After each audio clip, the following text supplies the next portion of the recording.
Hello, everybody, and welcome to our brand new show. Well, it's not. It's just we've got this new software that we've got no idea what we're doing tonight.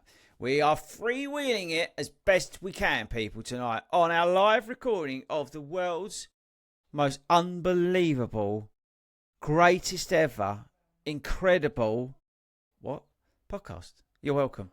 I've got a thing that says Hayden actual recording is higher quality. I don't know what that means. Ben says here actual recording is lower quality. Was it? He ain't even opened his mouth yet. But what I'm pleased about is how crystal clear the picture of Wilco is for his fans. I mean, they're gonna be delighted, Wilco. They are, mate. In Wilco in 4K. Wilco Vision. It's Wilco Vision. Welcome, everyone. So tonight on this live recording, we are going to be talking about basically balancing running, working, parenting, living through, whatever training block, whatever, just in general. I think all of us, running takes over your life and then you've got to try and balance it out. We're also going to be talking about something quite serious, which is getting confidence back or regaining confidence after taking a fall. We're going to be talking about that because no one's ever talks about that. I do want to maybe get on to about running in big races. I may come on to that. But we're going to start off with a brief convo about London. And we are not going to mention Ben and how many times he's been pooing in bushes recently. We won't mention that. But anyway, so I've got Ben, I've got Wilco, who's in Wilco Vision. I've got Hayden down there and myself. And over the next hour or so, we're going to try and talk some sense if possible. So, boys, firstly, how are we all doing? Let's start with Benny Boy. Benny Boy, you all right? Yeah, I'm good, mate. I've finished work for a week, so I'm loving life. He's off on holiday. I'm off on holiday, yeah. And I get 21 miles with you in the morning. What You're more welcome. Could you want? You are welcome. Hayden, how are you doing? I'm doing very good, mate. Very good indeed. Excited about the new format and enjoying the podcast. Back on lives. I do like the lives. They're good fun. Well, when we say that, enjoy it. Let's see how it goes, bruv. All good so far. Hang on. We've got a chat box. Yep. I've got a chat box. Yeah. But I can't see it. I can't show it. How do I show it? At the top, you need to click on public chat. I've done that, but I can't see. But the viewers can't see it. Am I going mad? They can't see the chat. So if I go this show on stream, there you go. I could do that, and I could do that. Sorry if you're listening to this as a podcast. You just have to just ignore us for a second, yeah. But what you can't see, like we had before, is a ticker. It's the ticker of all the comments. So that's worth knowing. We'll keep an eye on that. And then, we'll keep an eye on that, and then we'll see how that develops. So, again, guys, we're trying something new here, so bear with us tonight. But, yes, so I did want to ask, obviously, Wilco, I know how you're doing, but I did want to ask about who got into the London Marathon ballot, because I think that's quite a good way of starting off. I don't know about you, right, but I'm a bit sick and tired of talking about London Marathon, so I'm only going to do, a little section on this. But did anybody here get into the London Marathon via the ballot? No. Do you know anybody got in via the ballot? Yeah. I actually think it's a little bit more noticeable, if I'm honest. I've been one of the biggest critiques of it all, but I think it's been a bit more noticeable people have got in this year. From my perspective, maybe it's just coincidence. I've known a few people getting this year actually via the ballot, some Saturday and some Sunday. There's been 2 lots. Yeah. There's bound to have been, the chances were halved, I suppose. Yeah, I had a couple of, one of the girls, Lisa from Broxbourne, she's in. I was just glad that, because we get about 20 odds coming every Wednesday, and I was just desperate. I just wanted one person to get it, just like one of us to go. And Lisa has, which is great because she's not been long running with us. She's had a bit of a journey to get there, and she's making great progress, and it's a real shot in the arm for her to get a place. So I'm delighted for her. And what days are they running? Don't quote. I think she's Sunday. That's interesting. I don't know, to be honest. To be fair, I don't know. I've got a girl who joins us at Surrey, and she got in ballot on the Saturday, and her brother, I believe, got in ballot for the Sunday. What are the chances of that? That's ridiculous. It's a bit strong for her family to go up there 2 days, but They both got in. One Saturday, one Sunday. Now, Benny Boy, you've obviously got good for age. Yeah. Well, what's your buffer? Ooh, 7 minutes, I think. 7 minutes. Does that include running with your hip, your bad hip? No, that doesn't. Or the 1 second over. So you know. Yeah. So you don't find out until when? October, I think. October. Oh look. So look. Can I ask a question about this? Yeah. Ben, so between then and October, you're going to run. You're doing Sydney, aren't you? So if you improve your time in the meantime, can you add that to this year, or is that? Or I don't know. Being someone who need a bike to get a good for age time, I don't really associate myself with this sort of stuff. But so the windows, I think the application window's in September. Hey, I can't remember when it is. But... I thought London's already closed to run it in 2027. I might be wrong. I'm not in that league either, mate. So I know. Experience here. I used Berlin one year, and that was September. So there's a cut-off point in I think early September. So Boston obviously runs to the end of August. So because I used Paris for last year, but I'd used Berlin the year before and didn't get in with that one. So yeah, so if I ran theoretically, I mean, I'm not going to run quicker in Sydney. I'm putting it out there now. I'm not planning on running quicker this year, so I'll use my Chicago time. Oh, hang on, look. We got this. Good for age 2027. End at the end of September. Thank you very much. I am whoever. So people have still got scope. There's still scope for people to burn up a good time and get a place. Then, I might run an extra 5 miles tomorrow and qualify. Not sure it works like that. Around Hartford. Good luck. Yeah, well, I'll sign it, mate. I've lived in Hartford for donkey's years. I'll sign it for you. I know what the track's like. Just sign me off, bruv. Just tell him that. No worries. I'll I sort it. legitimately did it. The other thing I was going to ask is, do you feel like I've seen a few people like moaning more than normal about like all the people that were like basically what we've been saying for over the last 20,000 years that we've been doing this podcast, saying that, you know, too many people applying, the system's fundamentally broken and all this sort of stuff. But this year, because I think so many people applied, I've seen a lot more people moaning about those people who signed up on a whim. Like, I don't know, I just felt like there was a bit more of a backlash this year on social media about those the people who have just, oh yeah, I'll sign up for that. It don't really matter, does it? Sort of thing. And they seem to have got in. Again, it's totally random, yeah, but there seems to be a bit of... Ben, you're nodding like you've seen something. Yeah, like I just think there was... Having it over 2 days, I think it didn't change the randomness of it, right? But I think people were expecting to then get in and it increased their odds and stuff. But actually, it didn't necessarily. I saw a few on some of the like World Major posts where people had got in on the Saturday and they were like, oh, I can't run it on the Saturday, and no, this is really unfair, and I want to change. You know, so kind of seeing all that as well. I think, but yeah, there has been. I feel like there has been a bit more of a backlash around other people who have got in and kind of, you know, they're not deserving of it kind of thing. And it's a bit like it's a ballot. You enter, you get chosen. Deal with it. Yeah, exactly. Last question before I move on to important subjects on this. 7%, by the way, was the number of people who got in, who applied. Are we actually, as a nation, hooked on marathons now? Hayden? I think as a Western society and as a running community around the world, absolutely, we all are. But is it a good thing or a bad thing? I would say overall, actually. That's a good game. A good thing or a bad thing? Or is it a bad thing? Mental note. I'm going to write on Daisy's ball. Yeah, go on. I think, how can it ever be negative? It's got to be a good thing. People are getting out, they're getting healthier lifestyles. It's just people are mixing more. There's more communities, more tourism. There's more money being generated. Everything's great. I'll tell you what I was going to say to you today. I forgot to message you this. I don't know if you two saw this. But you know that thing that London Marathons are on, that other marathon series, whatever it's called, the European thing. Oh, yeah. The 7 or whatever it is. Yeah, I've seen London Marathon and that lot really pushing like those events. Like, I wonder, you know, when we said like it's in it a bit odd that London Marathon are in all this sort of thing. I wonder if financially they're linked in this, because they are heavily pushing the other ones.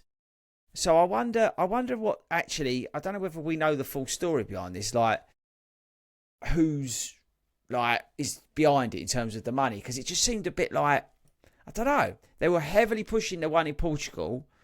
Obviously they're into Frankfurt, but I don't know. I wonder.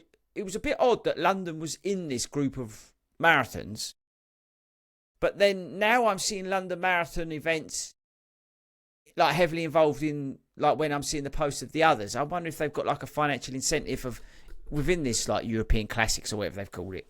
You know what I mean? I don't know. I've got no idea. I'm just. It could be the case. I'll tell you what I found interesting. It's on the same sort of lines, really. We're filling out a form for Amsterdam in October, and you had to tick a box to say you're happy for Abbott's World Majors to contact you, which I found a bit strange. So. You're on speed dial, though, aren't you? I mean, they know who he is. There's a frequent flyer. There's a box to tick for Abbott's World Majors, which I thought was a little bit interesting. I don't know what connection they have with Amsterdam Marathon, but who knows who's connected where, mate. So you reckon that could be? Do you reckon that's TCS though? Because they sponsor quite a few of them, right? So if they're No, that was. I know what he says. I remember the box, the Abbott's box. Unless Abbott's just pay all these big major marathons money and say, can you just basically promote our marketing? We'll give you money. Data grab, innit? So we can contact them. Yeah, it could be something like that. Data grab. It's interesting what you said about Frankfurt though, Chris, because I looked at that and there's still entries available. I'm not saying we're doing it this year, but there's still entries like available for this year. We can't do it this year. I know we're not, but I'm just saying because you tasked me with looking for next year, and you can still buy an entry for this year, so it's not. It's not that I was, I put in to do Frankfurt. Sort of like ages ago. It was I had a place pre-COVID because you finish in like an arena. Yeah, that's what we. That's why we thought. It's flat. Well, not only that, it's flat. You got a place where it's a financial centre, so you got loads of hotels with no one staying in them at weekends, loads of flights, cheap, easy. I mean, I'm thinking about it for next year. There's one massive problem with it, though, I'll tell you that now, and FORDY will tell you. It's in Germany. Oh, here he goes. Sorry for all our German listeners. I'm only joking. Hayden, we're all friends now, you know? I'm only joking. He's such a closet racist. He can't help it. I mean, I don't know that he's closet there. That's true. That is true. Moving on away from Hayden's racism, and I'm going to take it down actually into a serious point because this is a serious topic, right? My old mate, bless him, he's 72 years old. He's not blessed with height. And he's not blessed with good looks. But recently, the thicko that he is, he fell over. And then he put it on social media and we had it on Strava. Oh, poor me, look at my knees. And we had a chapter and verse about it and we all had to hear about it and we all had to like, oh yeah, sorry to hear that. But this is my mate talking, by the way. Yeah. Sympathy. Oh, shut up.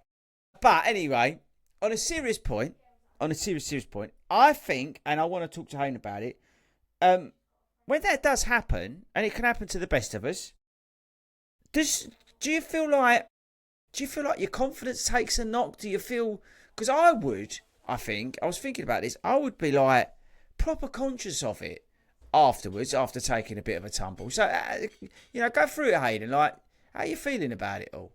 And I'm not taking them piss for one. No, I know you're not. No. And I'll be straightforward and be straight. I'm not even going to laugh, but it has massively knocked my confidence. Been running for 7-8 years. I fell over once quite a few years ago. It was really minor, but I'm always on my feet. I'm quite sturdy. I was at Parkrun a couple of weeks ago, and it wasn't even a tree route. It was like a slate or tar was coming out, and I went down. It wasn't particularly horrendous. Yeah, I grazed myself and cut myself, but honestly, confidence-wise and mental-wise, since then, I'm 2 weeks on now. I'm not happy about wearing the shoes that I wore when I fell over because I'm not sure whether to blame them.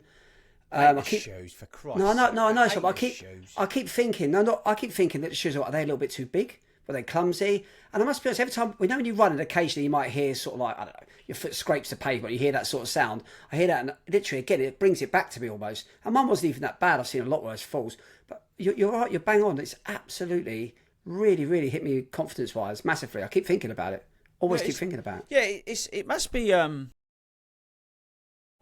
tough thing to deal with, because you say you it's until it happens to you, it's not something that you think about.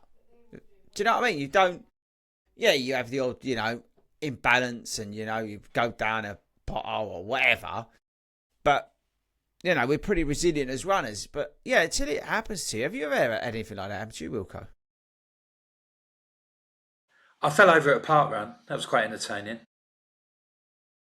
Not, I don't have an issue with what I'm always conscious of is if I do have a tumble or something like that, is that, I mean, I was joking like it was a park run, but obviously I fell over at a park run. There are hundreds of people about. Yeah. But if I'm on my own, I'm a bit like, you know, what if I'm out, you know, and I fell over and something happened and that's I couldn't, the point. And like, which is why I've always got my phone on me. I've always got my emergency number and stuff like that. Yeah. You know, that's what I tend to think of. Not like, oh God, I could be injured. Oh, how long am I going to be out? It's sort of like, blimey, what if I'm, you know, out in Lee Valley Park and it's 20 minutes until someone comes wandering along with their dog and I'm lying on the floor and I can't move? Or you bring me on to a good point actually, and we should mention it because I think because audience is getting younger and younger and younger, or is it the fact that Hayden's getting older and older and older? Either way, just to mention again the old ice, you know, like the wristbands and all that sort of stuff that you can wear, take out with you as a runner. I mean, we ain't going to sit here and preach to you about what you should do and tell people where you're going. I mean, for Christ's sake, you should know what you're doing. But there are some cool things out there, like the bands, Park Run sell them, and things like that. So if you haven't got anything like that, just to interject in there, because as you say, if you're a solo runner, as you say, Wilco, you go down between the Fish and Eels, right? And like over Dobbs Weir, from Dobbs Weir up to where you can run along there and not see a soul, and it's pretty lumpy and bumpy down there. You could get yourself in a right bit of strife down there. You know, anything could happen to you. So you know, it is important to have that information. About you, Benny boy, with stuff like this? I've been quite lucky. I've not had a fall. I think we've had a few close shaves in, you know, kind of, I think over as we're doing cardiac and kind of sliding, which has been a bit, heart in mouth and just almost, you know, kind of almost went. But no, but I think we were out a couple of times with like North London and one of the Tracy's kind of gone over, and you could see the impact. It kind of just immediately takes away that confidence and that, because like Hayden said, you're so sturdy on your feet and you just trust that you're going to stay upright. Yeah, exactly. And as soon as that's taken away from you look, if you can look down and go, oh yeah, God, that was that. If someone tripped you up, right, you're like, oh okay, yeah, cool. I kind of almost know what that is, but it's that unknown. Like, I messaged Hayden. I was worried about you. I just blocked him on Strava because he's a Strava lover. But tell you what, Ben Hurst just made a good point as well, actually. And I think it was actually on the same day, or might be the next day. Keely Hodgkins, I think she'd done it on the track as well. She went down. She tore her skin like really bad. She was in a bad. I think she's out of competition. She put a video up today. Yeah. I've not watched all of it, but like the first whatever, and it was showing all the bits and bobs that she was having to go through. That was quite naughty what she had. But she didn't put any of it on Strava. That was the only thing. What? Well, she's not a pro then, is she? I wonder if she's on Strava. That's an interesting fact. I wonder if Keely's on Strava. What do you reckon, boys? These top races are. Well, Hayden, I'm looking at you as our Strava delegate. I thought you would have known this. I wonder and he loves a celeb. This is a good point. This is another game. Who's on Strava and who's not on Strava? So, everyone's on Strava. Go on, get on with it. Now we're all on Strava. I'm sorry, but is Kipchoge on Strava? Probably not. But this is what I'm saying. I mean, everyone in this room. Oh, no, but some people are on it reluctantly. Other people are on it because they're addicted. What, the room or Strava? But no, I wonder if it's like... Now my brain's going overdrive. Is there like celebs on there as well? I wonder if like Harry Styles has got a Strava account. He must have. I doubt it. The problem is with a lot of Strava is obviously you can see people's routes, which obviously isn't ideal. No, you turn that off. I turned that off after I had a few people going to me. Oh, you're running down here. I'll run down there. I'll meet you. I was like, no thanks. But yeah, you always used to say that to me. It's bang out of order. Yeah, I don't talking. start. I don't hide my start or finish. I'm like, come find me. Yeah, Ben's They the never opposite. do. Ben's the opposite. Ben posts them all over Grindr. He's like, here I am. I'm here every weekend. That's why I keep stopping at the minute, right? I'm just hoping. Get back on topic, you lot. So look, long story short, if it happens to you, Hayden, what not happens to you? Now it's happened to you. What advice would you give to anybody that, unfortunately, that it may end up happening? What would you say to anyone? Well, I thought the best way forward for me was it was at the beginning of my long run, and I carried on my long run, which in hindsight probably, I thought to myself, I carry my long run, I'll sort of almost get over it. But it didn't. It made me think about it even more. I think maybe in hindsight it'd been better to have called it a day then. Go home, clean yourself up, relax, put it down to the fact that it's just a one-off. I've been running for 7-8 years, and I've only fallen over twice. So you've got to almost put it in perspective, haven't you, yourself? The chance of it happening are probably low, but it's just a really hard thing. And to be fair, Louise, for a lot of family fall out. Louisa, day before Boston Marathon, she done park run in Boston. Yeah. She fell over, got about 2 black eyes. Yeah, hers was like a really bad fall.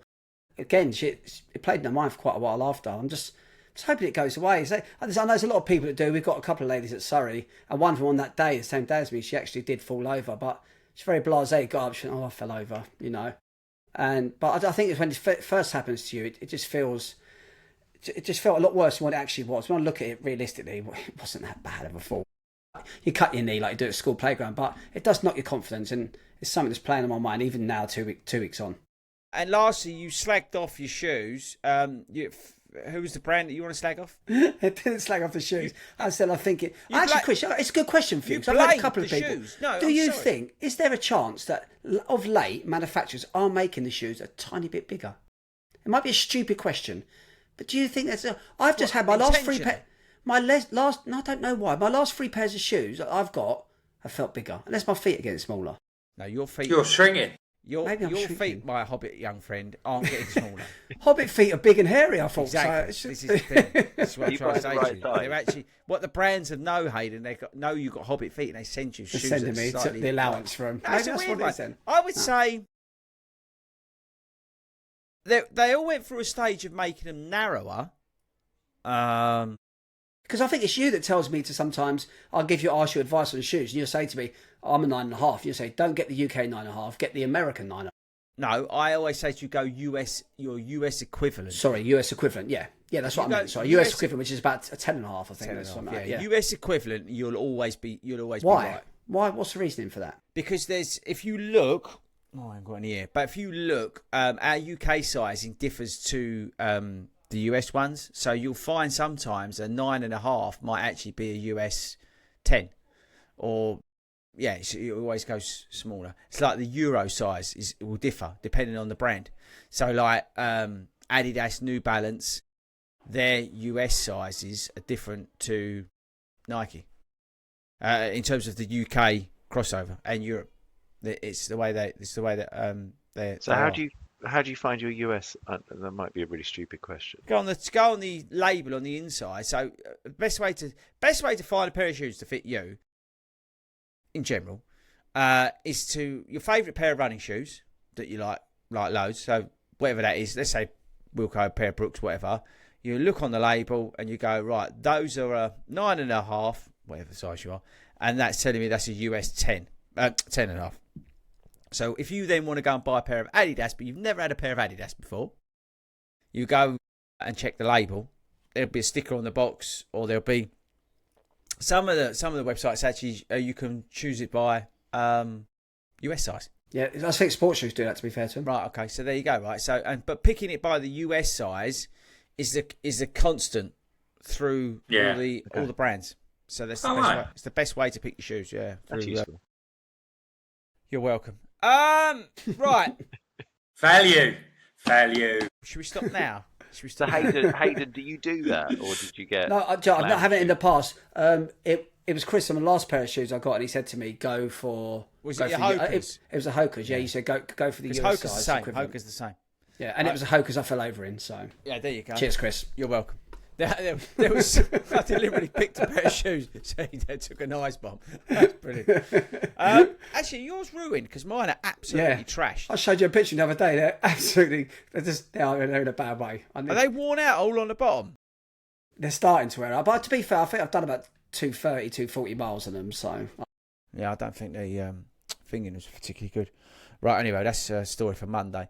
By the way, heads up, anybody who is interested, Monday is my last live stream before we go for summer break. All right, okay. Balancing everything is what I put down as a topic here, because I think this is a subject that's worth talking about, because we're all consumed by running, right? But not just with running, there seems to be certain elements that come with it as well. For some. You've then got cross training. You've then got running a satellite. You've then got going to the gym. You've then got sitting on the sofa in your boots. Back off bed. You've then got worrying about what you're going to do the night before because you've got a long run the day after. You've got, so many things that can then negatively or positively impact your life outside of that. So certain things have to get sort of balanced out, let's put it. So I was thinking about this, and I was just like, I was going to start basically, was like, where are those fine lines now from 3/4 people who are obsessed with running? I look at Ben because he doesn't do much running because he's hip. But where are those fine lines for you personally in terms of running, and including all the other stuff I've mentioned in there, and your other part of your life? We'll start with you, Hayden. Fine lines is the worst thing ever. I think I talk on behalf of you. I think you'll agree. There's no fine lines. They're blurred. And like, eyesight of a 90-year-old, they're just blurred. They blur into one. I always feel as though the idea of keeping running completely separate from the rest of your life is probably a nice idea. I feel when you train for marathons, especially multiple marathons, or if you're involved in the running community, anything like that, it's impossible to keep it separate. It just crosses over in every way possible. Like you just said, a great example that I'd even thought about. If you've got a really long run tomorrow, tonight you're thinking about what you're eating. Your mind space is taken up already by tomorrow's run. Whereas if you wasn't a runner or doing anything tonight, you might just be sitting there, as you said, eating crisps on the settee, watching the soaps or doing whatever you want to do. Whereas already you're thinking about tomorrow. So that's already taken on board. This is before we even talk about the million other things that come with it. But yeah, when it comes to fine lines for me, mine are massively blurred. But you're in a household with somebody who runs as well. So I think that's why I started with you. It's an interesting one. Well, that almost gives me the out. It gives me the excuse because if you're I doing didn't, it, I'm allowed to do it. Basically, well, I must be honest. If Louisa didn't run, I don't know how. Like yourself, I don't know how Nick puts up with it. I couldn't get away with what I do now.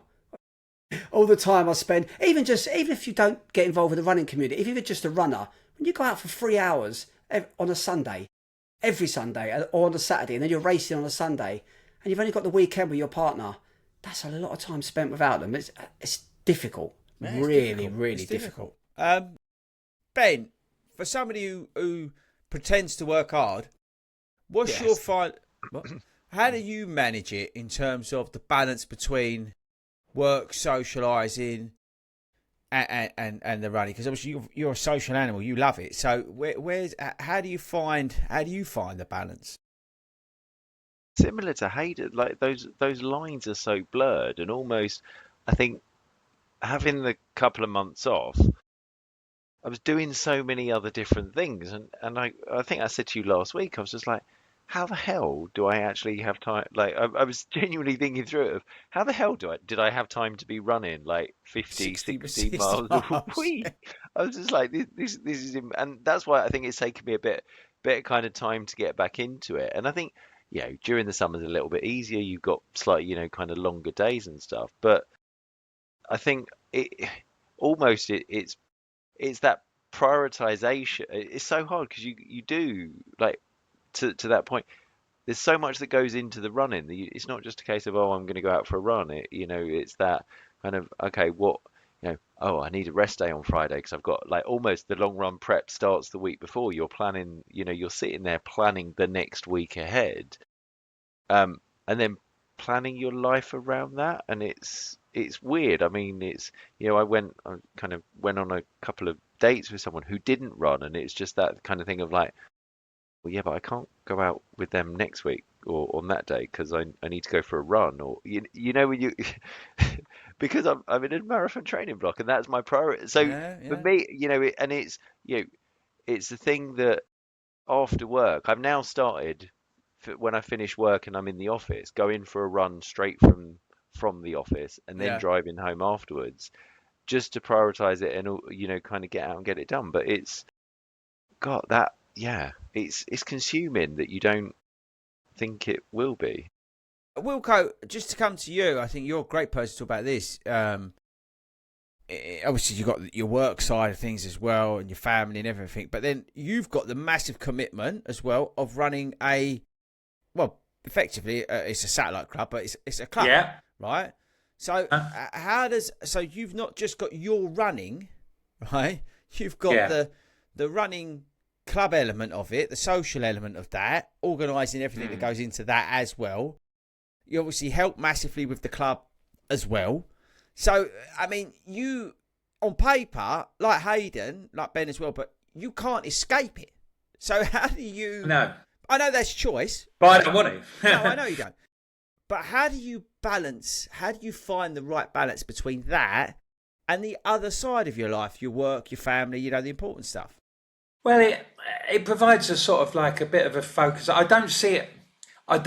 When I'm doing the satellite group, I don't see it as one of my run days in a funny way. I see it as everybody else's. I'm just there. I'm facilitating, so other people can go for a run. So I don't go to the satellite thinking, oh God, I've got to do 5K today and I've got to do it in 30 minutes or anything like that. I just think, right, I know I'm going to do about 5K. We'll do it pretty easy. It's all about everybody else. Whatever they want to do, that's fine. So I just put that off on the... that just goes on the back burner, so I don't worry about that too much.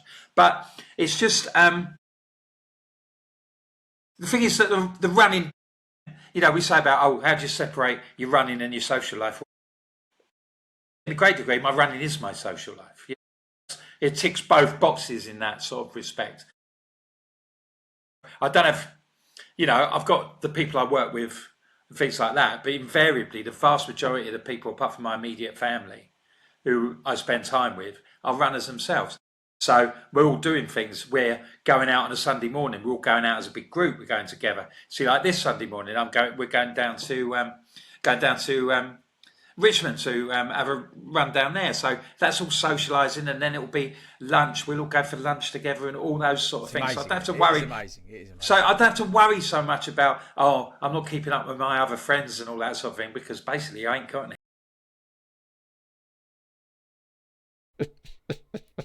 He's such a loser.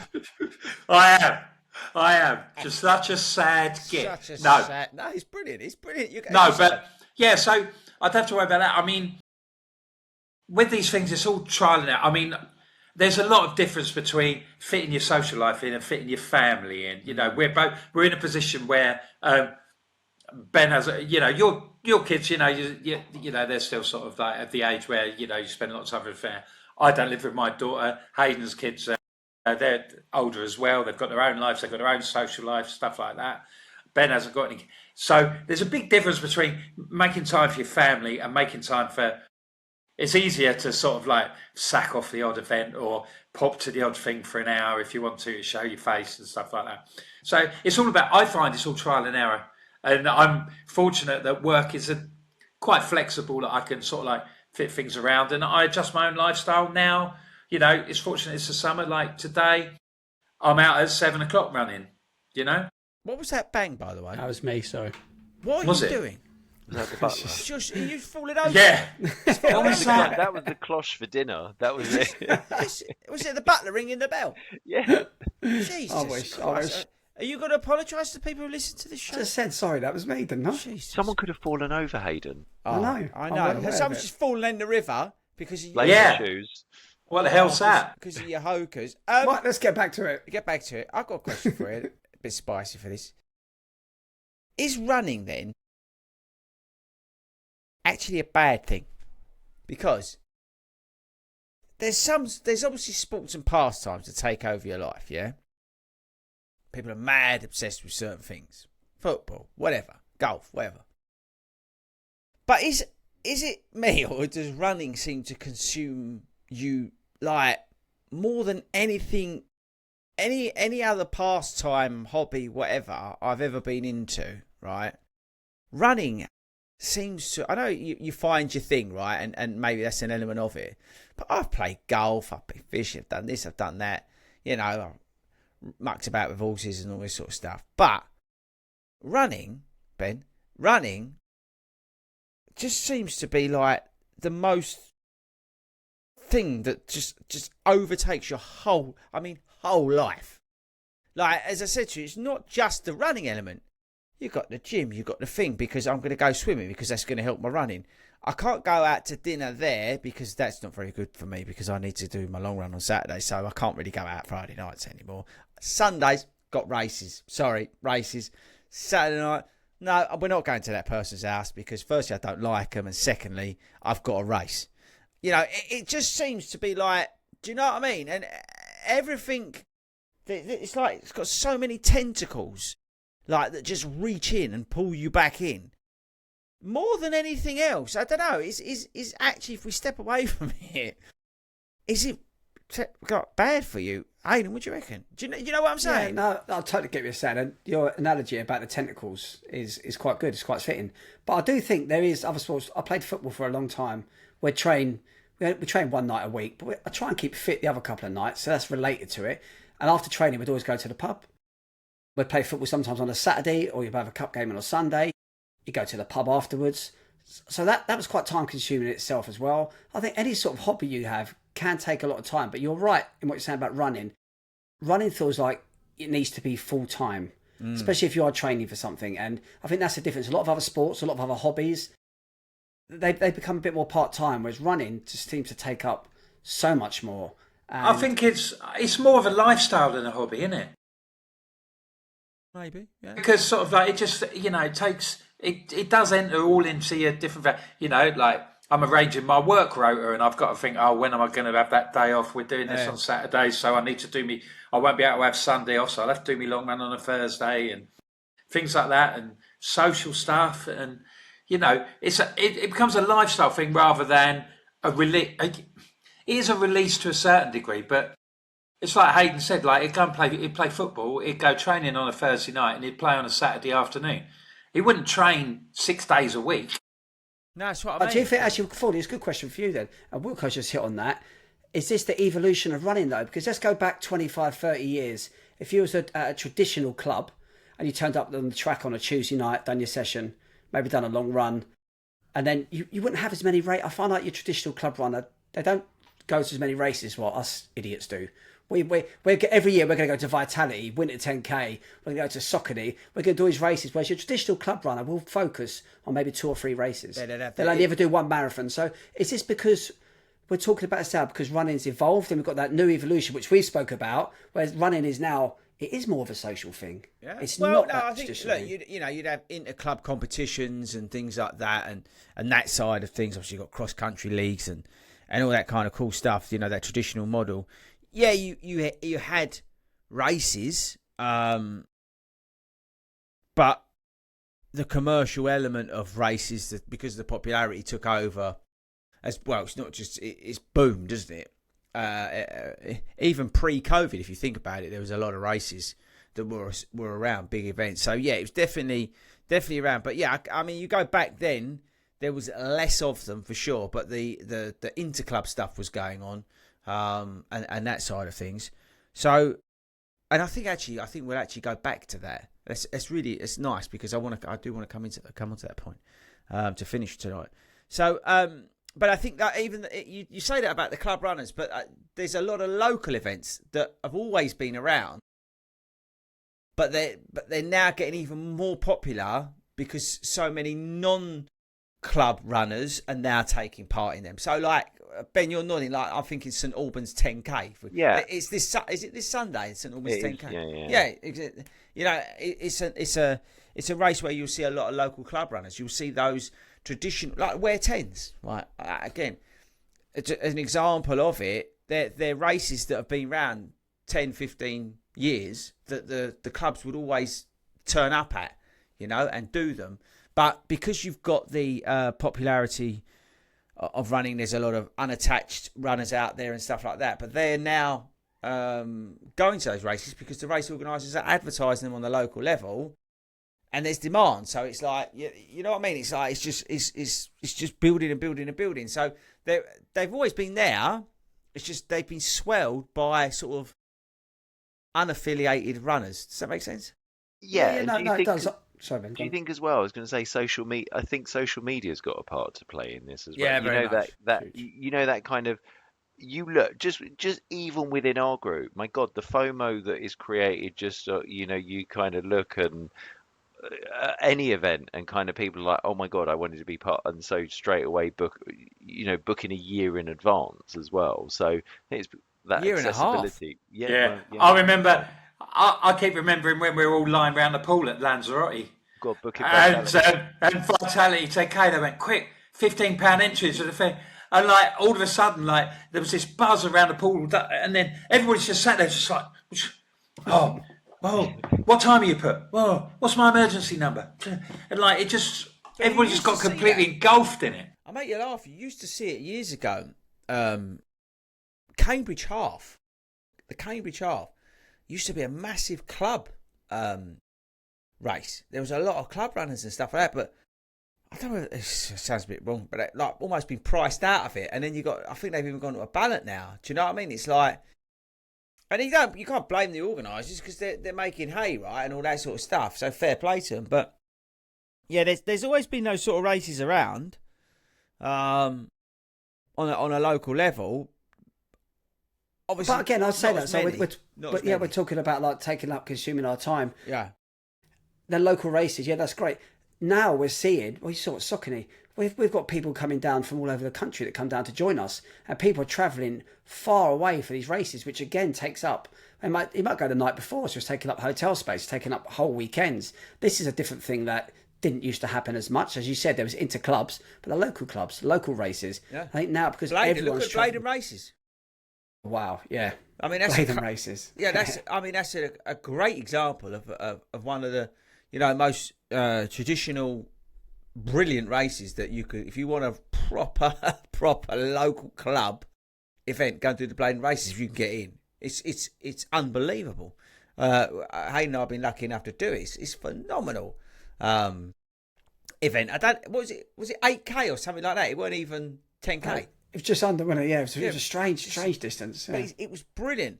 But getting back to the topic point here, you've got that as well. Like, I don't know. I'm trying to think of like maybe golf. Like, I don't know, because golf you'd play in the week. You could, well, at certain times, yeah, I suppose. But in the winter, it's a bit harder to play, isn't it? Because where running, you can still go out. You then, I suppose you go down the range and practice and things like that. It could take over, because you're out there for 4 hours, is what I was thinking. Running's not so much seasonal, is it? Whereas a lot of other sports, even other football, thing, isn't it? They're seasonal. That's the other thing.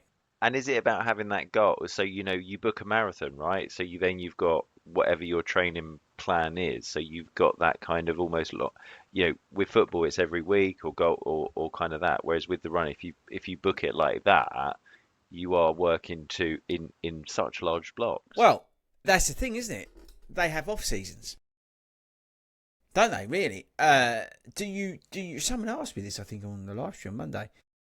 Do you give yourself an off season in the year? Do you count a period of time through the year where you turn around, say doesn't work? Yeah, but it's true though, isn't it? You like most sports. You think about it.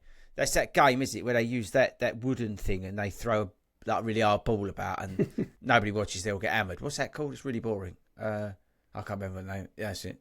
You got your T100 top on. But the... it's not cookie. What? But But it's true. They have seasons, don't they? Tennis seasons, and that sort of stuff. I know they've now with the popularity of sports on TV and stuff like that, they've tried to bridge the gaps between the seasons. Formula One obviously has a season. Running, athletics does. Let's make that clear. I'm fully aware of that. But running doesn't seem to have an off season. So again, does that mean that it absolutely engulfs your whole life even more? Because in theory, you never get a break from it. You know what I mean? I mean, you can have a self-inflicted break from it, because you can tell me, say, well, I've just finished my half marathon in, Christ knows when, April.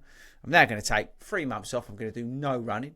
I'm going to go. But then you've got to start all over again, you feel like, didn't you? That's what you was going on about, wasn't it? Yeah, exactly that, and it's that thing. So you almost just kind of go, oh well, okay, I might just go a couple of times, or and it is, and you do just it. That's the thing, I think, is the no off season. I was thinking that earlier, is because if you take a break, you're almost gonna, you're going backwards, and you're constantly constantly trying to keep up your fitness and keep that up. So. Can I ask you a question, Ford? Another one. I'll ask everyone the same question. Do you think if you really, really wanted to get like a heck of a lot faster, I'm not talking 10, 15 minutes a marathon, I'm talking half an hour, 40 minutes, be really competitive. If you quit work for, say, 2 years, do you think it'd be feasible, and how much better of a runner do you think you become if you didn't have to work at all? I've got to say that I got my best 10K time about 3 weeks after I was furloughed, after a period of being furloughed when races started coming back, because I was sort of like I wasn't working. I had about 3 months, and I was 10K every day, and I wasn't too worried about being slow. I was just sort of like, right, I've got to get out. I've got to do 10K. I've got to do an hour or so to think. And I've never reached the times that I got coming back from that, when I used to say, oh yeah, I'm a semi-professional runner and all that.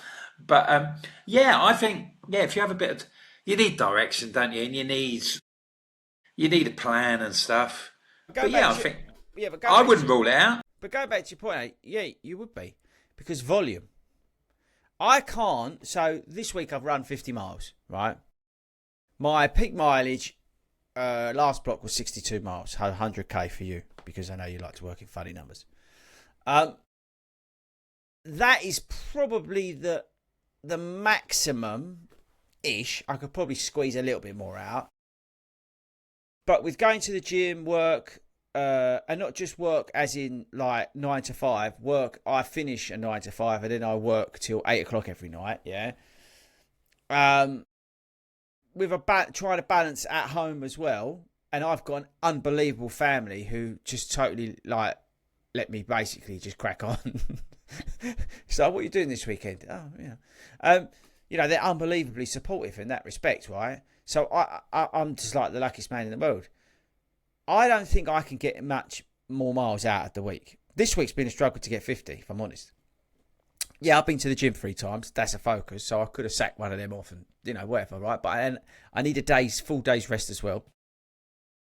Answering your question, if I was, let's say we had 200,000 subscribers on this YouTube channel. It won't ever happen because too many people hate me. But let's say we have 200,000 subscribers on this channel, yeah? And I was full-time content creating, like an absolute pro weapon of mass destruction. I had a line bike following me around the Saucony 10K and no one seemed to care. I just cracked on, you know what I mean? I had all that sort of stuff going on. It'd be brilliant. My mileage, over time, I'd get that well up, like well up. So I would have periods of like 70, 80 stacked weeks. No problem at all. And my times would be transformed. Not straight away, because I would do it sensibly. You do see that, actually, and this is not to dig anyone out. You do see that from a lot of the guys who are on YouTube. They go full time on YouTube and that lot or whatever, and they start stacking big miles, and they're the ones who are a little bit fragile in terms of injuries because they're running high mileage, and they feel like they've got nothing else to do, so they're running. So they're just bang, bang, bang, bang, because they're just so... Again, there's nothing wrong with that, but it's not until they're coached like that they don't pay any attention to. That's why they keep getting the injuries, is because they're just whacking that mileage through, because that's their life now. But yeah, to answer the question, yeah, my times would fall down because my volume would increase. And volume, I don't care what you say, is king. And you can't increase volume when you've got when you're doing what we're talking about tonight and you've got everything else going on. Yeah, when you've got a balance of working full time, family full time, other commitments, Dog. This is the thing, little Buds, he's not in here tonight. He's out there because the girls are having their dinner. So he's like, just in case anything falls on the floor. You know what I mean, Dad, I'm there. But it's true, So, yeah, I don't think I could. As I said, I am in a very privileged position that I can go out and run the miles that I do. A lot of people struggle to get 3 runs a week because they're so damn busy. So consequently, you should be really stressed about it. No, should be worried about it. I don't think you're right, Wilco. There's never.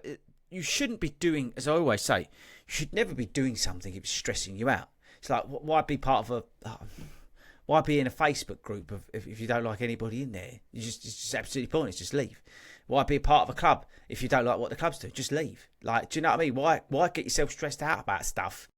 It's absolutely pointless. Like, life's too short in it. If you be somewhere because you want to be there because it's giving you something that's making your life better. If running's causing you stress because you can't get your 3 runs a week, maybe look to do something else that you can fit in.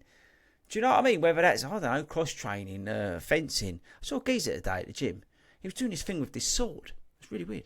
That's why I was thinking about fencing. But it's true. Do you know what I mean? Boxing, whatever it is, like, do you know what I mean? Because in terms of like your well-being, whatever you're into, but you know what I mean? If it's, that's why I say, is running actually a bad thing? Because it seems to really overtake our lives more than many things that I can think of. I can't think of anything else really that's, again, we're seeing this from a perspective of a runner, right? So, and to be fair, when you look at all 4 of us as well, we're not just going out running. We're doing a lot more. We're involved in the community. We're involved with the club.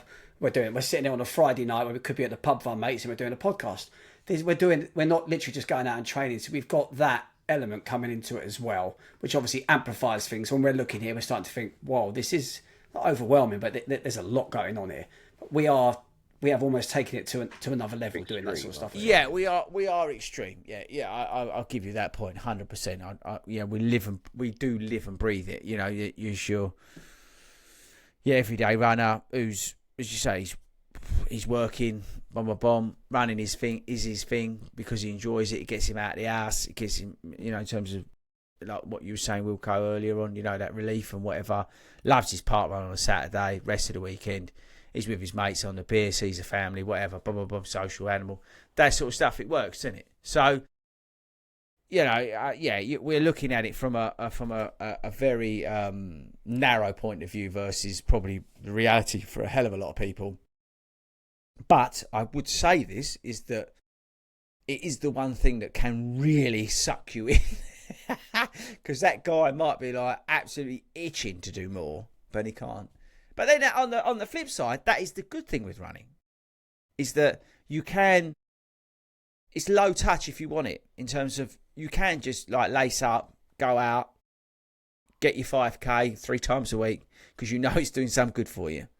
And it doesn't need to take over your life. That's the positive thing about it, more than anything, that outweighs everything in terms of, and it is a sport, it is a physical activity in terms of balance that probably is one of the best because it is so accessible. It's free, you can go out there and you don't need to be wearing like shoes like Hayden wears. You can just stick on whatever you want to do. There was a geezer in the Saucony 10K wearing a pair of trousers and a shirt the other day. So it was true. He was a hero. He was a hero because it was about 82 degrees. Yeah. But it's true. You don't need to be wearing, whatever. You could do what Bob Mortimer does and run in his jeans. So, you could do whatever you like. Do you know what I mean? It's like... And I think as well, going back to the examples we spoke about, football, cricket, there's sports as well that, first of all, you have to turn up for training, otherwise you're not going to get picked at the weekend. And they rely on you to go at the weekend. With running, again, because it's individual, if tomorrow morning, FORDY, you wake up and you feel dreadful, that you've got a cold, you just sack it off. Maybe you do it Sunday. Maybe you do it Monday, which is good. I've had days when I've played golf and I've had days when I've played cricket and it hasn't gone well, and I've thought, well, that was a bloody waste of my day off. Why did I bother? I've never felt that about going out for a run. That's true. Very good. I felt that on last Sunday. I thought that was a total waste of my time. True, No Ben? comment. Yeah, exactly. What, that you felt? Yeah, you did. Yeah, but I think that's an episode for another day. That actually, Hayden, maybe we could do that on an uncensored. That's not a bad episode. You said the next uncensored was about Ben going to poo every 5 minutes or something. Oh, it's not right. Not every 5 minutes. It's not right. It's not every 5 minutes, every 5 miles. What? It's true. I don't know. I think it's a good thing, as we always say, innit? Anything that gets you out. But I would say to anybody, because I think everybody who's listening to this can resonate in the respect of it does seem to take over your life a lot. But I do feel you can probably find some balance. It's like anything, innit? You got to remember that, as I said, you're doing it because you enjoy it. It's when it's that point when you're going out there and you're going out. If you're in a training block, yeah, there's going to be runs where you're like, oh, I really could do without this, and you just do it because you know you've got to do it. But if there's times when you're going to stuff and you're like, I don't really want to be here, then it's not, take a step back. You got to change that narrative from I have to do to I'm able to or I can do it. Or I want like to. That, or exactly that. 'Cause there's so many people who want to run who can't now. So, as you said, it's about the enjoyment. Yeah, absolutely. And maxing that out. So there we go. Interesting topic tonight, boys. Quite thought-provoking. Now, to finish off, what are we doing this weekend, boys and girls? Wilco, you've said that you're where with Hayden? In a bush doing something. What was it? Beg your pardon. No, we're well, I'll be park running somewhere tomorrow when I get round to deciding where I'm going to go. Not sure yet. Open to offers. Okay. Barclay. No, probably not Bartley. I had a little trot around Barclay the other day when I went out on Monday. And then Sunday, we're having a 40 runs, long run session at Richmond Park in London. Perhaps Hayden would like to sort of like expand upon that, because I'm just sort of like hijacking and bunking in, really. I don't really know much about it. We've just started to, over the last year or so, you realise you get to that time of year where people have got long runs, and it's so much better doing a long run with other people. And we just thought, why don't we all just meet up somewhere that's ideal for a long run? I'm lucky enough, I've got Richmond Park on my doorstep. It's a fantastic place. No. Don't tell lies. It's your garden. It's not my garden. It's not my garden at all. It's a fantastic place to run. It's completely enclosed. It's safe. So we just keep saying to people, we're going to turn up there once a month. Whoever wants to join us, join us. And it's been growing and growing. It's a fantastic place to get together. It gives people the alternatives. Well, people do a 7K, an 11K, a 22, a 30K. It depends on what you want to do, how many laps you want to do. But just all there together, which makes it a really good place to run. Yeah, we're looking forward to welcoming Wilco down this weekend. Tomorrow, I'm actually at Clapham Park Run, because we've decided in the club this year that maybe once a year we're going to have we call it a remembrance park run, where when you're doing your park run, have that certain people in your thoughts, reasons why you run for a lot of people. And we lost someone from our club last year, someone really important to the club, and her anniversary of her passing is this weekend. This weekend I'll be running thinking about Lulu Robinson, who was a big part of the club. So we encourage other members just to have that thoughtful day. It might not be about Lulu, you might not have known her. Just that day of going around and thinking about the reason why you run and who you run for, etc., etc. It'll be a nice day. I need to as well, before we go, otherwise she's going to kick my ass. Gemma, who actually, from the club, who actually got a London Marathon place this year in the ballot. Yeah, she was on early. She was on it. She is our Wrexham leader. She is really going hard and big, and she wants us to really help everyone out and get everyone down to the Wrexham Half Marathon next year. It's February the 28th. It's the first time it's ever been done there. And she's personally taken it upon herself to make it bigger than Swansea and Cardiff. She wants Wrexham to be the number one place. So everyone, have a look at that for next year, February 28th, the Wrexham Half Marathon. It's an inaugural event. It's going to be a good one. Oh, we should speak to them, see if we can get people a code, get a discount code for people. Yeah, I'm sure we could. I had a look at it. It's not particularly expensive anyway. For a half marathon, I think when I looked, it's something like around about the 45 quid mark. Well, she's mayoress of Wrexham. Surely she'll be able to do the it. Place. After Ryan and the other one, she's next. Yeah, but they're never there. She's the bloody heart and soul, man. Tell you what, that's when's that? 28th of Feb. 28th February, Sunday 28th Feb. Yeah. Get yourselves down there, people. Sign up for that. I think that's about it. I say I'm live on Monday for the last time until summer. So we've got a load of pre-records. We've got some really good stuff coming your way that we've recorded over the last few weeks. That's all going to be coming out. Hayden's going to be upsetting loads of people as usual, mainly the Germans. But yeah, we've got all that coming, and then after summer we're back. We will have another live. Are we about to tell them? No, we better not tell them about. No, we'll wait. We'll do that on another show. Tell people about the Great North Run. What's going? Yeah, tell them about that. I was going to tell them about the other thing. Oh, if you're up in Newcastle on Great North Run weekend this year, we're going to go a little bit different. We're going to go out for a little 5k run, a bit of a social run. Then we're all going to come back to a pub where we've got exclusive to ourselves. We've hired a bar. A bar. It's actually quite a classy bar for us. And we're going to have, what's the quiz? Fordy's come up with the best name for a quiz. It's fitting for the quiz. Tell us what it is. It's the world's worst running quiz. It's going to be terrible.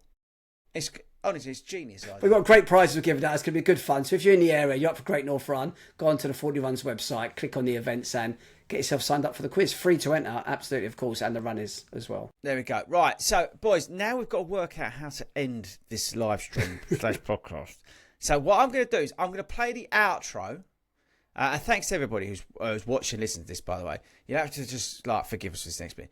I'm going to play the outro. Don't anybody talk, because I'm not sure what's going to happen. All right? So I'm going to play it. Then I've got 22 seconds to throw us all off and then press stop. Okay? So don't anybody talk. And Ben, don't get up because we know you haven't got any pants on. Right, okay.